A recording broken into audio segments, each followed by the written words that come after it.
Russia and the United States.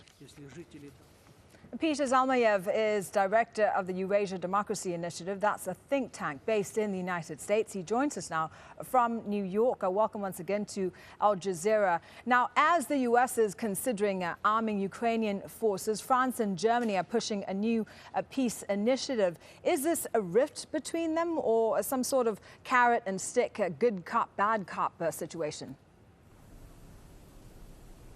Well, I do not believe that this is a rift, really.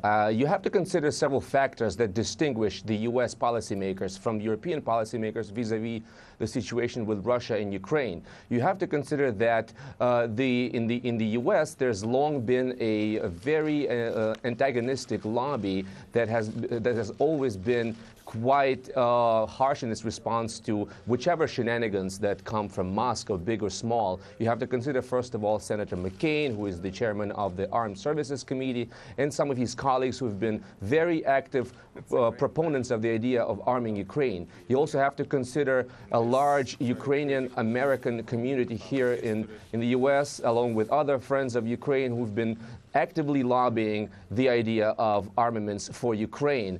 Also, you have to consider that economically the U.S. does not have to lose as much from the sanctions that have been put into place against Russia as Europeans have. So you have that on the one hand, and on the other hand, in Europe has been quite affected economically from the war in Ukraine, and Europeans have been quite wary about playing into Putin's hands now that he's recently made a statement comparing the Ukrainian military to minions of NATO with no independent agency of their own. So it is not really a rift, but it is a difference in approach. But both sides, I would caution, remain quite skeptical about taking that step in arming Kiev. Yeah, could such a move actually backfire, do you think?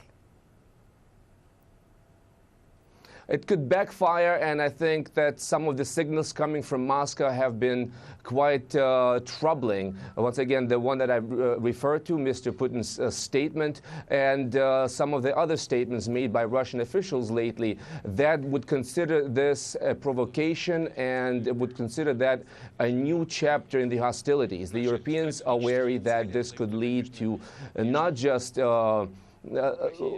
delivery of non-lethal weaponry and other support to the army, but eventually to boots on the ground, and that would be a scenario that the publics, whether in America or in Europe, are not very enthusiastic about. But can peace talks, do you think, work at this point, or is further escalation inevitable? I believe that at this point, unfortunately, we're looking at potentially more bloodshed in the days and the weeks and even the months to come, considering that neither of the sides in conflict, the pro-Russia rebels in eastern Ukraine or Kiev, have really achieved many of their goals. Kiev cannot appear to be weak, and that would be the case if it were to cede much more territory to the rebels. And the rebels have really not created a viable state. They're trying to secure the southern seaport of Mariupol. They're trying to secure crucial transportation hubs, and that explains the fighting around the town of Debaltseve recently. So both sides do not feel they've achieved many of the goals, and unfortunately more blood will be shed, I suspect, in the next few months. Okay, Peter, we're going to leave it there for now. Thanks for speaking to us. Peter Zalmayev, director of the Eurasia Democracy Initiative.